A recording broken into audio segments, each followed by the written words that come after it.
All right. Hello and welcome to the Clean Mom Edit podcast. Today I have an amazing guest, Anushka, and she is a pediatric and prenatal functional nutrition consultant and nervous system coach. So she's got a background in counseling and she specializes in every stage from bump to big kid. She's based in Dubai, so a very far away from where we are at here in the United States, but she has supported over 100 different families through pregnancy, postpartum recovery, infant feeding, and child development. So integrating trauma-informed tools, somatic approaches, and functional nutrition. So she's named one of GFEL's top 100 Educator of the Year in 2019. Huge accolade there. She holds certifications in CBT, perinatal nutrition, clinical trauma, lactation, and tons of more, including training through Harvard University. So Anushka is passionate about helping mothers and children thrive, body, brain, and beyond. So welcome, Anushka.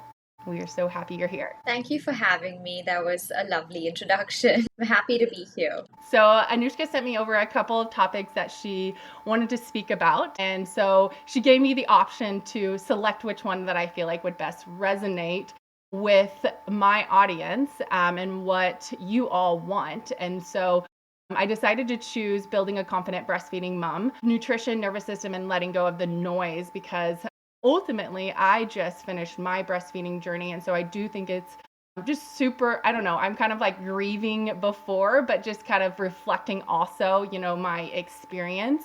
It's a little fresh, so I feel like this is going to be an amazing conversation. So I'm going to dive right in. And the first question that I wanted to chat with you about is why do you think so many women feel unsure or anxious about breastfeeding even before they begin? Right, that's a great question.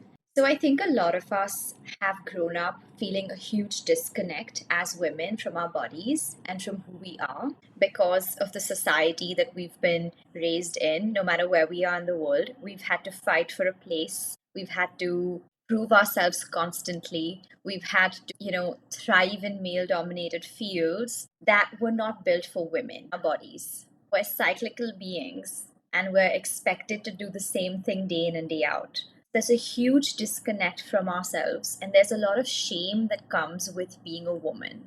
And I think that plays a huge role in breastfeeding being such an intimate act where you are giving your body to your child 24/7. It's overstimulating, it's overwhelming, and it is so vulnerable for so many women. So I think that body disconnect is enormous. There's also a scorecard that's been attached to breastfeeding, right? If you can breastfeed, you're a great mom. If you can't, or if you have difficulty, you're not a good mom, you failed. And that happens from day one, right? When a child is born. If your baby can't latch, that's on you.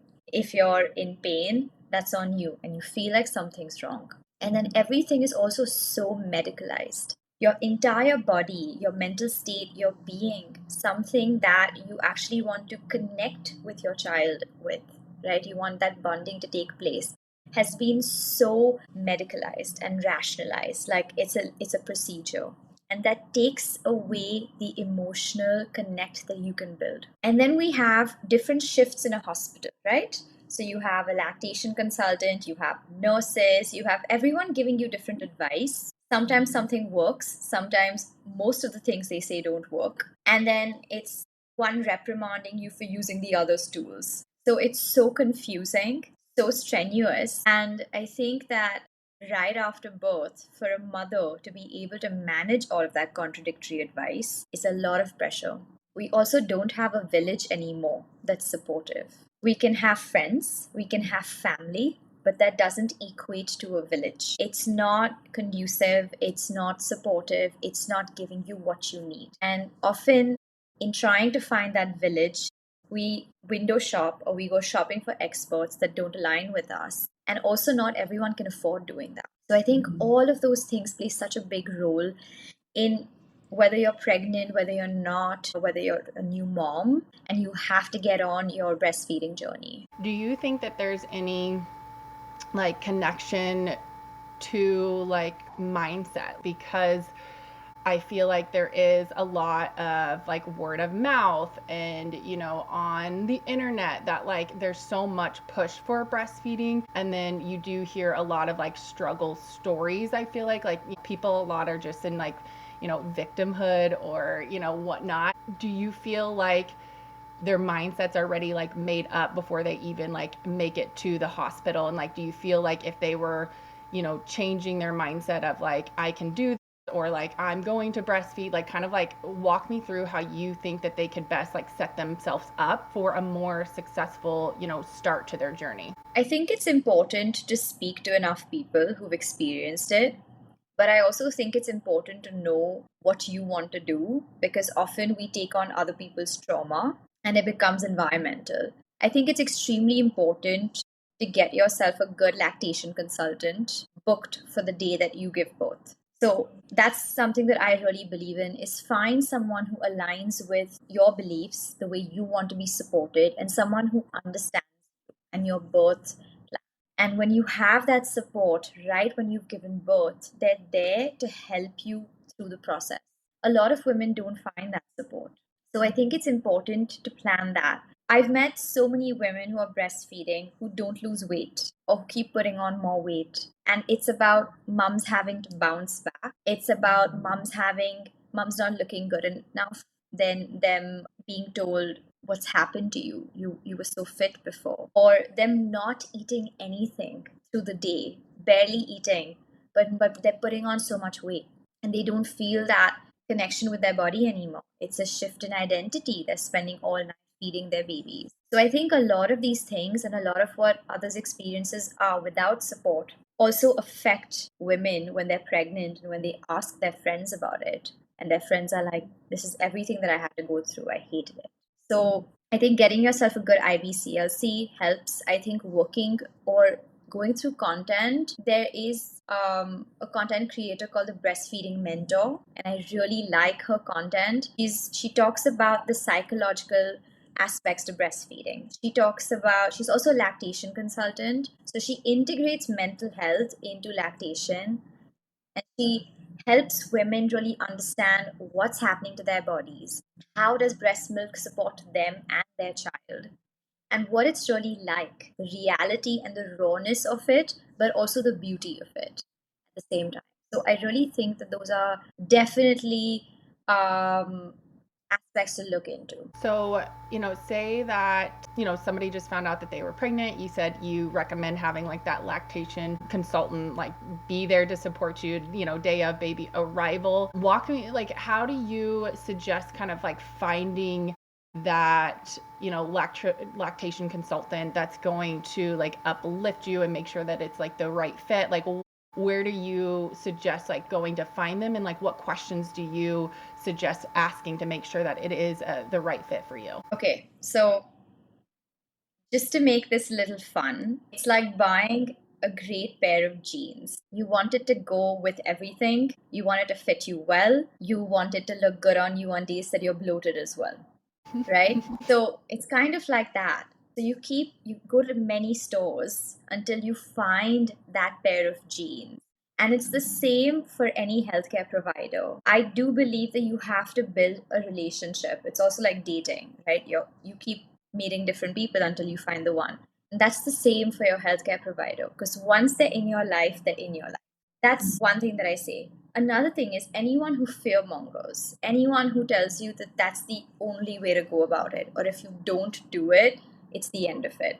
I don't believe in practitioners who do that. As practitioners, we're all trained to give you more than one approach or more than one choice. It's part of our training. So, unless it's life and death, if you go to someone and they say, no, this is not possible at all, I think you should take a U-turn and go elsewhere. So that's definitely one red flag that I would want to put out there. And then also someone who aligns with and advocates for your values. What are your birth values? Putting something as a medical emergency aside, I think everyone wants to have a good, healthy birth with a healthy baby. And I think that it's important for new expecting parents to be sitting down, identifying what is their birth plan.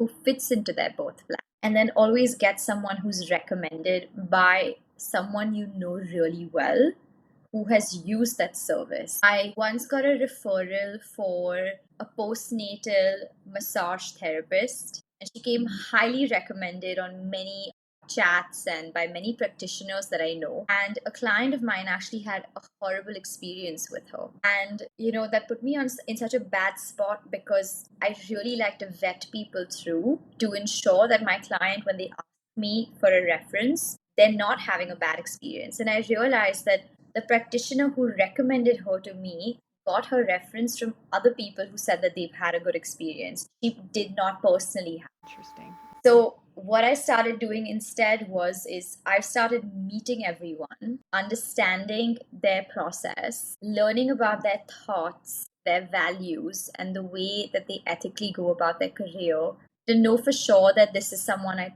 trust my client with. So that's another tick in the box for sure. Yeah. I do feel like you're kind of like interviewing them. And I think that that's what, new moms should do is kind of like interview, lactation consultants and not just, you said like not just go with what, everybody else is going towards, like making sure it's in alignment with your values and what you want. So I love that. So, here at the Clean Mom podcast, we talk a lot about nervous system regulation. And so how does a mother's stress response actually impact like milk supply and the bonding process? Right. So I actually love that question because a lot of people don't understand the correlation between stress and milk. It's always about what they're not eating or just their body failing them. So what's really happening is that when you're stressed, your body goes immediately into a survival mode. It's kind of like you're in the woods and you see a bear. And when you see that bear, you're either going to play dead, which is freeze, you're going to fight the bear, or you're going to, it's flight. You're going to run away, right? So when your body is experiencing any of those things, it has a surge of hormones, cortisol and adrenaline. And when cortisol is extremely high in the body, it suppresses oxytocin, which actually is a happy hormone. But oxytocin is what triggers milk letdown. So it's like, we see when you, I don't know if you've seen these pictures, but it's about a breast and it shows the branches that are part of those nodes that go up. Yeah, I showed my husband that like not too long ago. I'm like, look at this. It's just magical. It is. And what happens when a baby is actually drinking milk is it triggers oxytocin in the brain so that there's more letdown. So that is the effect that it has for both mom and baby. Now, when we don't have enough oxytocin because of that surge of stress hormones, the milk letdown is very poor or slow because the brain doesn't feel safe enough to produce oxytocin, right? So there can be milk present, but there basically it's like a switch. That switch isn't going on saying, hey, I need some oxytocin. So what happens is that parents, couples, moms, they come to me and they're like, what supplements can I have? What teas can I drink? What can I change in my diet? And there's so much that we do. But we also do it from the lens of nourishing mom and baby. But if you are not regulated, if you don't feel safe in your body, which by the way is hard as a new mom to feel anyway, because you're on alert 24/7 because you have a new baby and your body is just fighting to keep it alive, even though it's fine, even though they're perfectly fine, right? So it's so hard and sometimes that becomes counterproductive. But I genuinely feel like we have to teach mothers somatic exercises because they can't do therapy all the time. They don't have the space or the time for it. We have to teach them nervous system tools where they can, while breastfeeding, regulate themselves as well. So it's extremely important to integrate many modalities as a practitioner to ensure that whatever your client needs or they're struggling with, there is some sort of intervention or support that you can offer them. Wow. So fascinating. And I completely, I knew that there was a missing link to milk production. And I got rid of dairy, I got rid of gluten. I got rid of, all the things. Like I'm a person who can control, like I can get rid of things like super fast, especially if it's in the health of my child. My youngest, he had really bad eczema. And I realized that, I had, did an elimination diet and it was still flaring up. And that's whenever I opened my horizon to that it's related to stress. And so once I started regulating myself is whenever he started healing. So I'm like, I was in it, I portrayed it, what you're saying, I saw it. And, I wish I would have talked to you before I had to go through, all the elimination diet and all of that. But like, I know that this stuff works is what I'm basically saying. What would you say for, let's say like it is like, I just feel like a new mom who is pregnant, like what are some of those like nervous system tools that you recommend, those somatic techniques, like how would you say that they can regulate so that they are ready for that bonding whenever the baby comes? And then I also want you to talk about like the mom who's in it right now, who is like on the verge of like giving up, because that's a lot of times where I was. Also talk to her too. Right. So simple things like stroking your neck up and down, it's a gentle touch. It's just like it's like a feather. So it's just stroking your neck up and down, and you go right till your earlobe, and you come down. And if you do this for 30 seconds, you'll feel like you're in a trance. And this is something that mom can do with one hand to herself and with another to the baby. So you have your baby on you and you can do it, because so many moms are so touched out, overstimulated, having their babies on them. And then they feel guilty to put them down for even 5 minutes. So it's just no one's being helped here.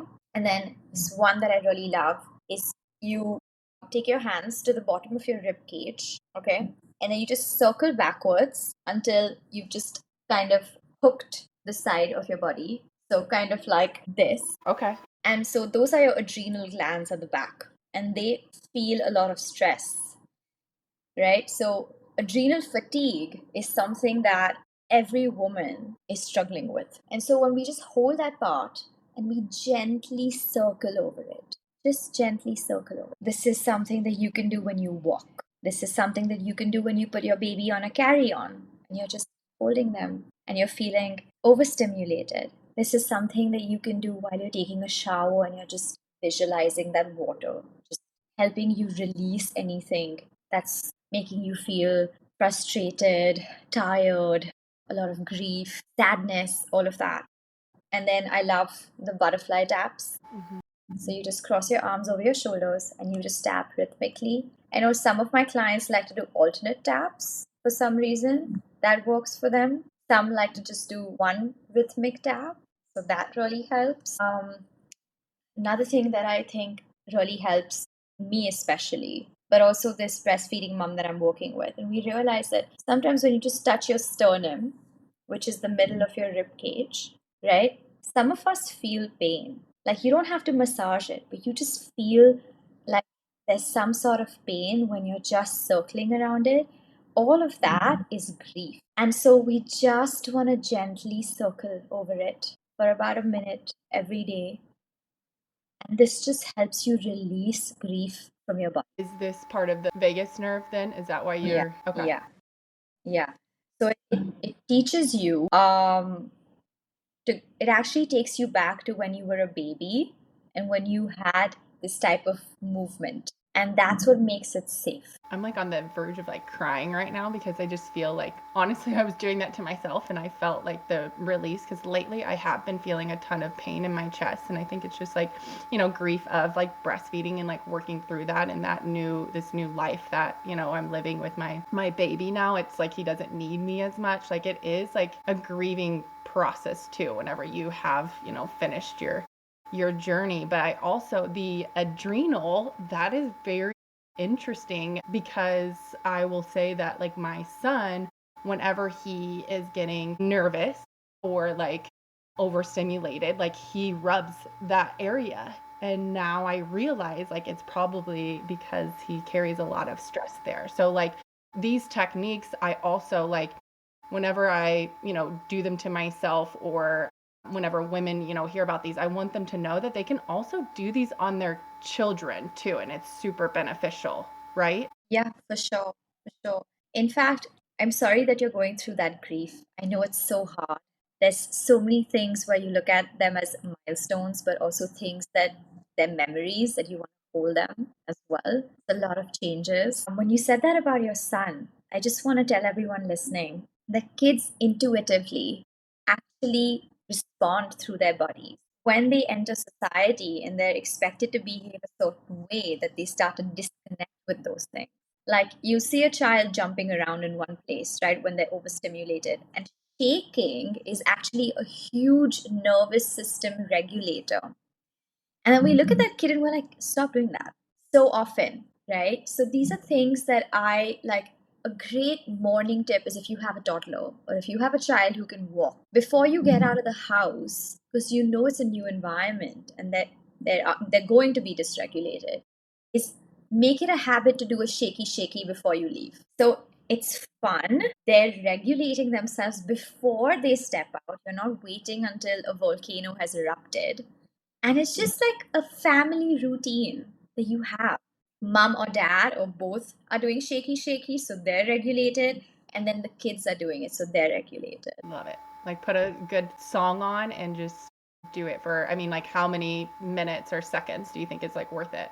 Like anything upwards of 30 seconds. It doesn't have to be too much. But I love dance parties as well for adults and kids. I think it's just the best thing to do. I love that because my son also struggles with car seat and like having overstimulation whenever he's in there. So I think that will be super beneficial for him to do a shaky shaky before we get into the car each time. Yeah, I'd love to know how that goes. I'll keep you updated. So there is so much noise around what moms should eat. So what does a breastfeeding body truly need to stay nourished and supported, would you say? So before I answer that, I actually want to tell moms who are breastfeeding or who are Yes. about Thank you. Yes. that what you eat does affect the quality of your milk. Okay, so it's as simple as breast milk is made up of about 60% fat, and fat is extremely important for your baby's brain and hormones to develop. Now, there's different types of fat, right? We're always told have your omega 3s, don't have your omega 6s. Why? Because every food you eat has a particular type and quality of fat. So if I'm going to think, oh, I need to eat a lot of fat to support my baby's brain, but I'm eating saturated fat, I'm eating seed oils, I'm eating the wrong kind of fat, my body is not going to convert that into a good type. So the quality of ingredients that you consume affects the quality of ingredients, the chemical compounds in your breast milk. And I've seen a lot of lactation consultants tell mums that they don't need to focus on their nutrition because breast milk is naturally made 100% perfect. And it really, really irks me when people do that, because one is that your body actually takes things out of your tissues and your bones and your muscles and your bloodstream to make the milk and to make the compounds in the milk. So if you're not nourishing yourself or eating for your breast milk, you're actually so depleted it takes you over 10 years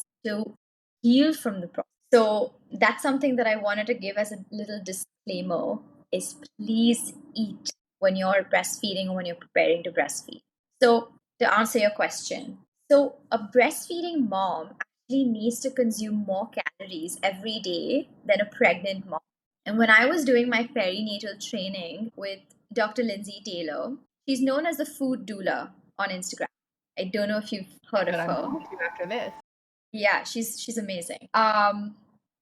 Basically, what we realized was is there's so many news articles that are very pro women losing weight that they actually tell them to reduce their calories. A toddler needs about 1,200 to 1,400 calories, and we tell women to cut down, to go into a calorie deficit of 1,500 and less. So we're actually telling women who've just had a baby, who are feeding a baby, to have as much food as a toddler, right? So if you are producing milk, you need to have 500 to 700 more calories a day. If you are a pregnant mom, you should be having 2,500 to 3,000 calories a day because your baby is it's building its entire body, right? So when you're postpartum, it's anything upwards of 2,500 calories, whatever the mom can take. And that's why I like looking at your grams of protein and fiber every day versus calories, because I don't think that we should be focusing so much on calories as much as we should with satiety and getting that protein in and getting so that's definitely something that I would say. I would also say we have to eat omega 3. So that's flax seeds, chia seeds, walnut, any fishy foods, any of your seafood. I actually love walnuts as a form of omega 3. Walnut, you said? Walnut. Walnut. Awesome. Yeah.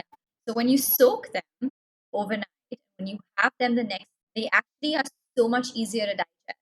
So I'm of the approach, my approach is that animal-based meat is better for your body than plant in terms of quality and everything. But I love walnuts for little kids, for toddlers, and for moms because I feel like it's so much easier to soak the walnuts and then consume 10 halves every day, that gives you your daily omega. So you're just pumping yourself with that. So we need fats, avocado. If you have some fatty meat, please eat that. You need it. And then we need iron. So I don't like iron supplements on the market at all. They have most of them are mixed with so many compounds, and we don't know how they interact with the body. A lot of the iron is chemical, synthetic, or plant-based, so it's not actually absorbed by the body. So we don't absorb about 50 to 70% of the supplement, right? So it has to come from a good source. An alternative to iron is bone broth, eating your iron through poultry, and I love taking organ meat. I think it's been a game changer for me. What do you do? Organ meat? Tell me again. So organ meat supplements. So you get supplements where they've basically just they have heart, liver, kidney, spleen, and I think a couple more organs that a lot of it is grass fed, pasture raised, and you have those. It's helped me with my acne, with increasing my ferritin levels. I know it's helped my clients who are pregnant with no morning sickness when they consume it. Well, that's huge. But I would also always say make sure you have a practitioner supporting you with that because it's extremely high in vitamin A. So you want to make sure that whoever is guiding you knows what you're consuming every day. So I definitely love that as an alternative. And then we have calcium and magnesium. Calcium, there's not much in. So what I like as an alternative is moringa leaves. So you get capsules or you get the powder, and you can just mix that into whatever you eat. You can put it in a stew, a soup, yogurt, whatever you like. That has just so much more calcium than you would ever get in milk. It's also extremely anti-inflammatory. And then I love magnesium. It's in charge of over 300 processes in your body. We're all depleted. So I actually love ancient minerals magnesium lotion. Love that. Just got magnesium flakes this week actually and started using them. Amazing. So I love their lotion because the oil actually it dries my skin out a lot and it gets so itchy. And I know with young kids they just scratch until they're bleeding. So don't like the oil at all. Love the lotion. If I have a headache, it goes on my head. If I have period cramps, it goes on my tummy. But it's always going on the soles of my feet. If I'm sore anywhere, it's going on my body. Children who have cold or like cough or congestion, just apply it on their chest.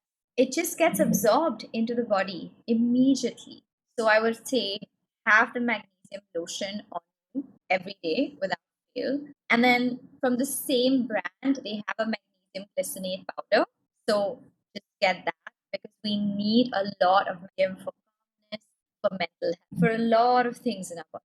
So those are definitely nutrients that I would prioritize. And a good cup of hot chocolate is also high. With some cacao? Yeah. I love it. I love that you're saying all of this because I literally just went and bought a couple new supplements I did like a gut rebalance for my youngest son and did like like remineralized, did like a binding agent, and we just kind of wrapped that up. And so I just need like kind of like the support. And I got powdered magnesium, I got the magnesium plates, I got omega drops, and then vitamin D to just kind of like help him, support him now that he's kind of on the stabilization of his health journey. So it's good to hear from you that I'm on the right track, it sounds like. Yeah, it sounds great. Everything you got is a good concoction. Good. Vitamin A though, what would happen if you are you nervous because you're like you have to have a practitioner if you're going to go that route to support you? Like what would happen if could you overload on it, or tell me a little bit about that? So there's a lot of people who are on the carnivore diet and they technically consume a lot of vitamin A and they don't see any changes. I mean, we're ethically bound to tell people don't experiment on yourself. We don't know what could happen to you, and the FDA has, an RDA, which is a daily intake um, of each vitamin that you can take. And it's a lot. It's like 10 times the daily intake per dose of organ meat. So I would always say, so what I do with my clients is I make them do alternate days, but then some of them I make them do daily, some of them I make them do once a week. So it really depends on everyone's metabolism, their symptoms, the body's response to it, and also how much meat you consume every day, right? Because you don't want to overdo it if you're getting it from your food. I actually just bought some organs from our local meat market and was going to, I don't know what I'm going to do with them, but we shall see, because I've just heard a lot about, the benefits of animal organs. So Yeah. do you have any suggestions? Meatballs and then pate. Okay, I like that. I actually have a meatball recipe that I need to make, so I might you think just like cutting them up and throw them in there? Yeah, or just mix it up with some minced meat. No one's gonna know. Right. Okay.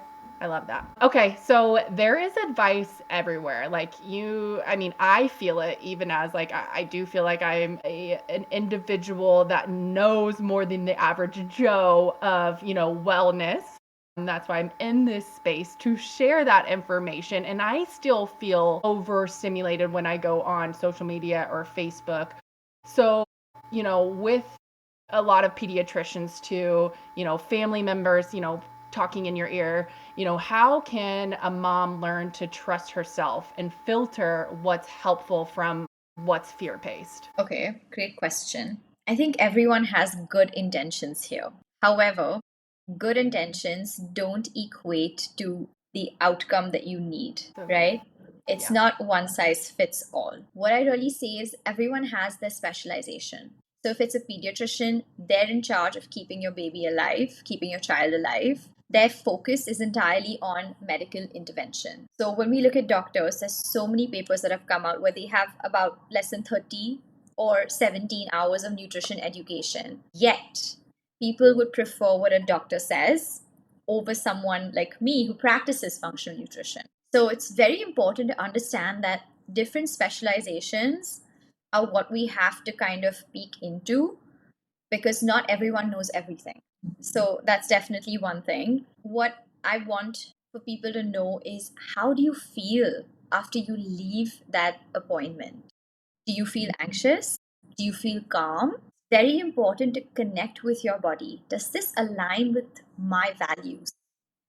Is something inside of me screaming, no, I feel something is wrong so strongly? So I think that parents need to kind of, especially moms, they have this intuitive ability because they've grown a baby inside of them. They're never going to lose that connection. If you think something is wrong, something is wrong. And you keep going at it until you find a practitioner who, even if they believe nothing is wrong, will still try 5 different things until there's some sort of ground that's covered instead of just being dismissed. So I definitely feel like that's a big thing. And then also, before you go into a session, you constantly hold, just your body, put your hand on your chest and on your belly and just say, I am safe. I trust myself. My baby or my child is safe with me. My intentions are good and I am listening to my body. It is safe to listen to my body. And then when you go in, you'll know when you come out if that is the trajectory you want to go on to. So I think regulating before and after is extremely important. I think also, like I said, go denim shopping, but with a practitioner. That is extremely important. How much someone made you feel empowered and validated. You're a parent, but you need someone to help you build that confidence. I want to be able to build the confidence of the people that work with me. I don't want them to feel like they don't know anything. So it's how a practitioner really makes you feel when you're sitting and working with them.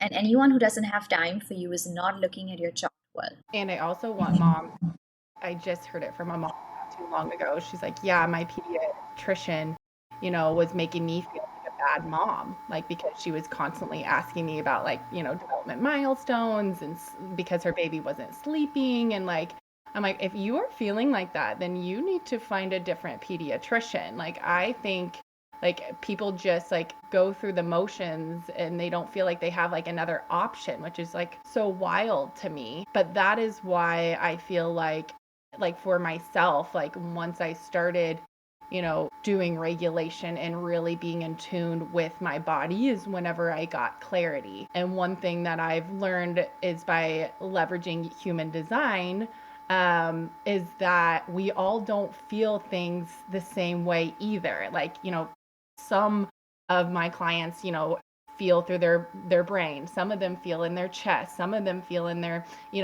gut feeling. Some of them feel in their, lower back. Like, and that's one thing I feel like that's why I love human design so much, is because it gave me the direct answer. Like, I'm a splenic, so in my spleen, like whenever I have a question, like an intuitive question, I literally just sit in my body and I can feel the answer, like yes or no, just like by knowing where I'm focused of that feeling. Does that make sense?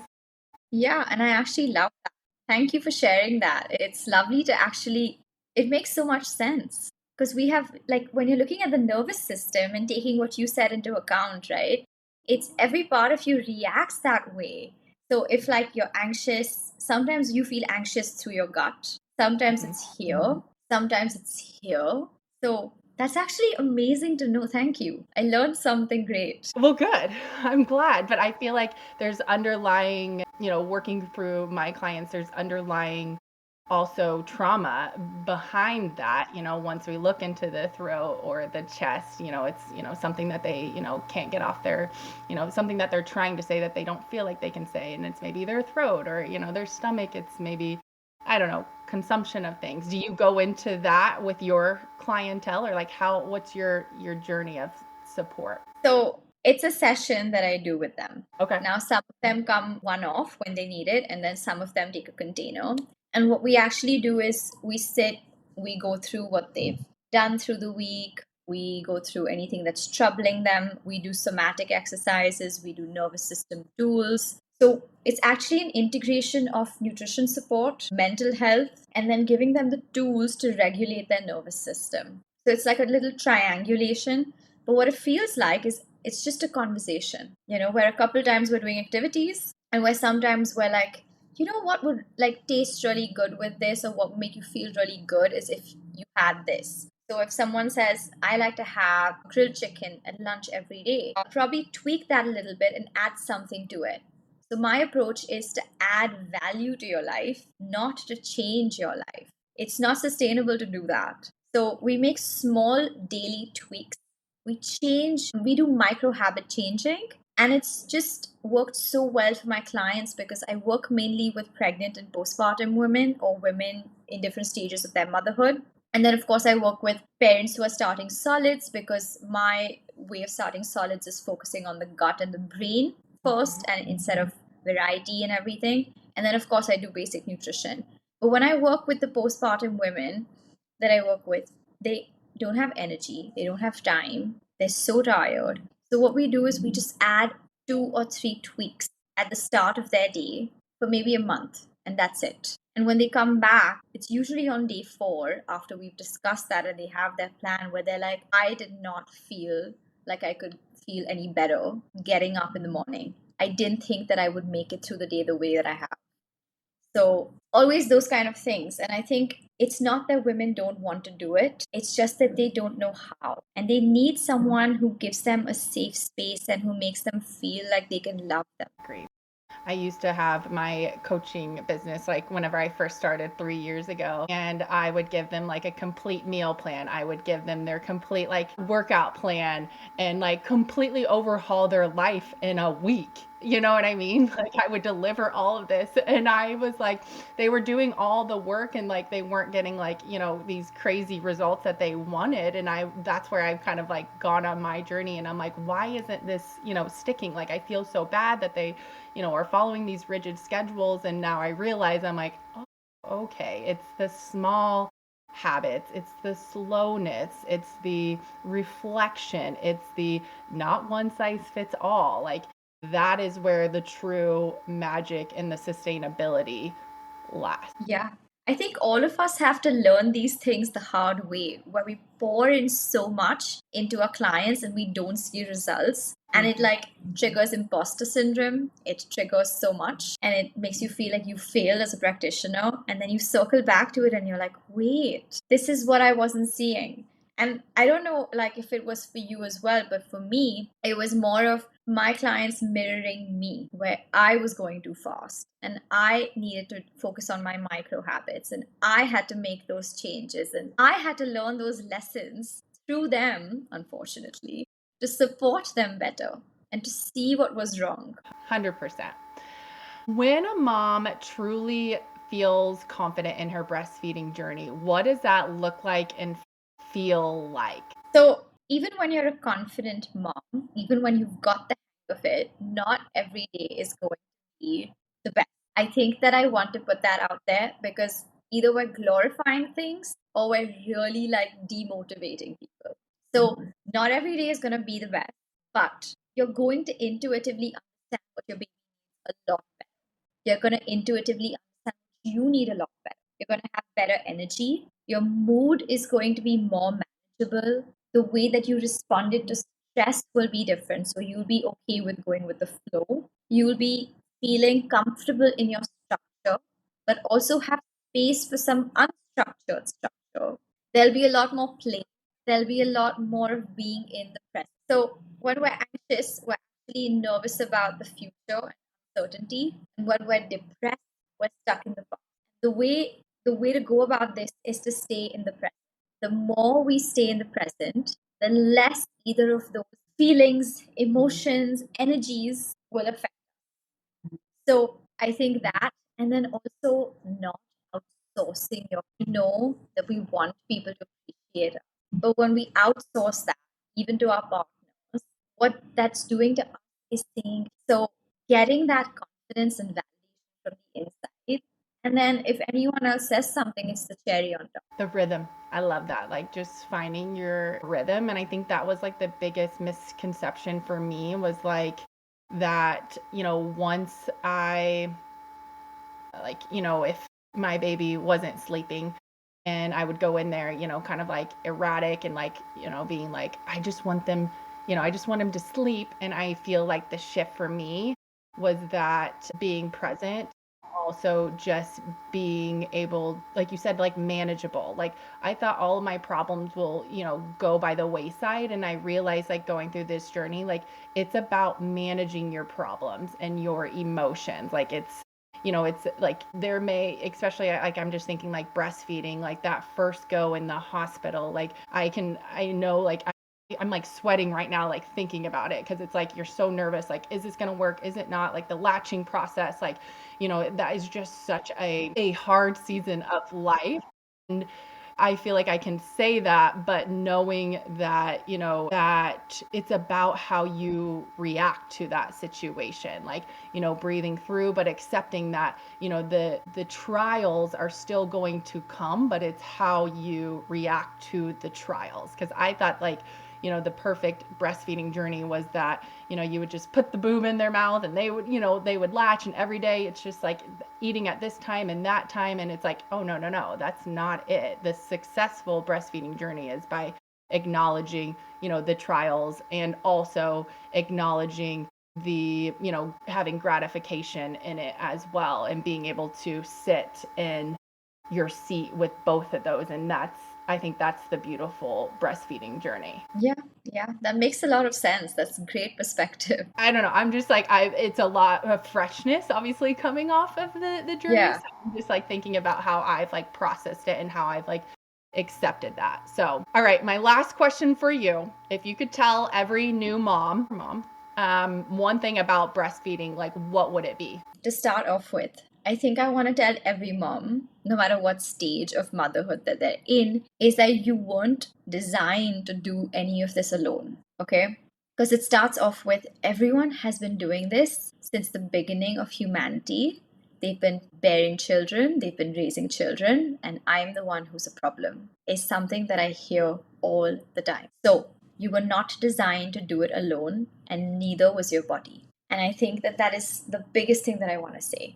And then also find your village.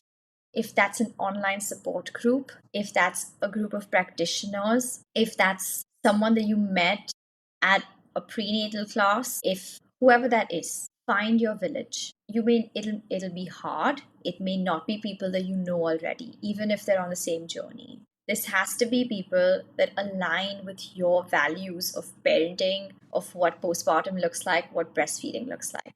And that's extremely important. And then please always get yourself help, whether it's nutrition, it's a doula, it's a lactation consultant, it's a meal plan service that you need, it's figuring out how you can meal plan at home, whatever it is. Get the support that you need. You have not failed if you need support. What you are actually doing is strengthening your motherhood journey so that you can focus on that baby, right?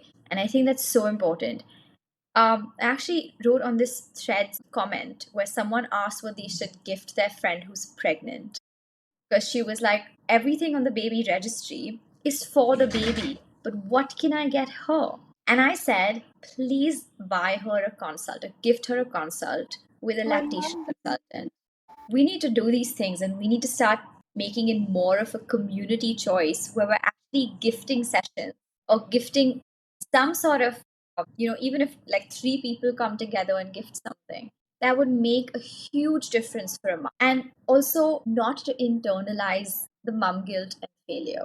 When it's hard, just regulate yourself. Just move. Just move. Hold yourself. Hold your baby. Just make sure that you're focusing on feeling safe. Safety is number one. Safety in your body. So I think that I would want everyone to not look at it as have I passed or have I failed. Make that like a little report card for them to graduate into parenthood. I think that that's very unfair. It's extremely hard for most women, most parents when they're on this journey. And it's just something that we want to be very gentle with ourselves and give ourselves grace for it as well. It's your first and your best is the best for your child. So good. I want to just comment on the village thing because I feel like a lot of women want the village, but they're not willing to put the time and investment in finding the village. And like, I just want to encourage moms out there because obviously Anushka said like a village is one of the most, like a very important part of this journey. And so, yeah, it feels uncomfortable. Like there's a lot of times that I don't want to go to a lot of like, I'm going by myself with my, kids. And I don't know any moms there. Like it is very uncomfortable, but like the other side of that is so beautiful. So like just kind of like swallow, the uncomfortability part of it for the first, couple times that you're talking to the individual.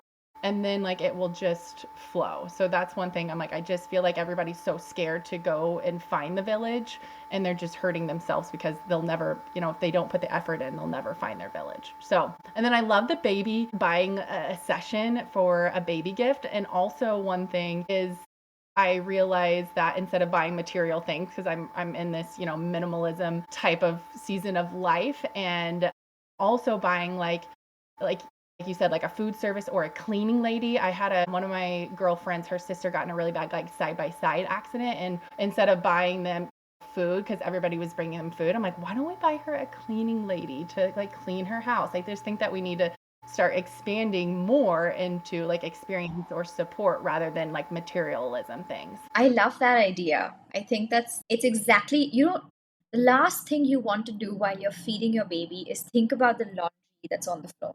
And I think let's just stop the mental loops of unfinished things. Yeah, Throw totally. that out the window. Yeah. You don't need Yeah. anything more to worry about. Trash it.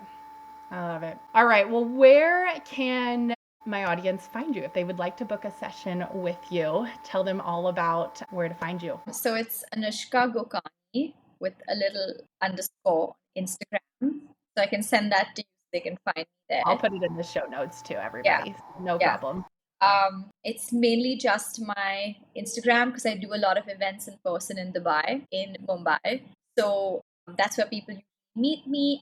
I have a lot more podcasts as well on my Instagram that people go through and get more information. So yeah, I'd love to connect with anyone who feels like they need my support, line with me. Yeah, it would be a great honor to be part of their journey. And thank you so much for having me on this. It's been a lovely chat. Oh my gosh, I could talk to you forever, I feel like. So I love all of this and just supporting more breastfeeding moms and just supporting moms in general. So I appreciate your time. You've been a wealth of education even for myself. So thank you. Thank you. I hope and pray again that you and your family and friends are all safe, and we will, I'm sure, connect again in the future. So thank you again. Thank you so much.